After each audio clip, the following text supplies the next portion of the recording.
जब कौन में हरारू के मरद जब बाहर कमाए जाला घर में वो देवर छछुनर बैठल हो घर में तब हरुआ डरे अपन राजा जी से कहली सर का कहली सन कि राजा जी रउआ जतने बाहर आ देवर के घर में छोड़ के तो वो राजा जी कही अरे तो देवर छोड़ला मैंने घर तो लइका बा देवर और लइका लौकत न रउआ के सुनी हमार बात सुनी रउआ हम हरुआ कहली सन का कहली सन अपन राजा जी से अरे कि ना ना ना ना ना ना ना ना ना ना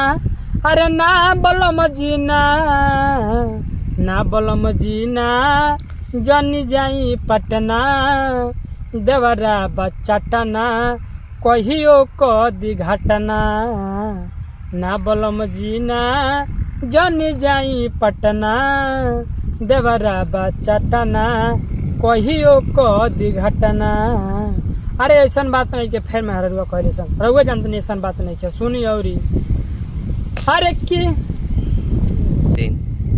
कि एक दिन चुमा लिहलस तो हम कहनी होता का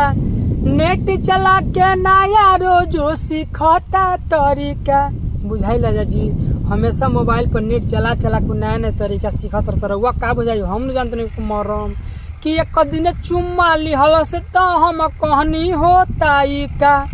नेट चला के नया रोजो सीखता तरीका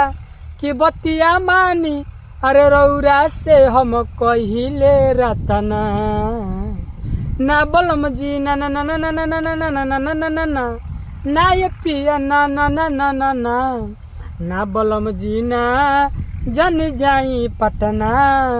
देवरा बचटना कहियो क दी घटना ना बलम जी ना जन जाई पटना देवरा बचटना कहियो क दी घटना। तो ना मानम तो जाई अगर कुछ करी तो हमरा के दोष मत देव हम वही करवा ले जाई।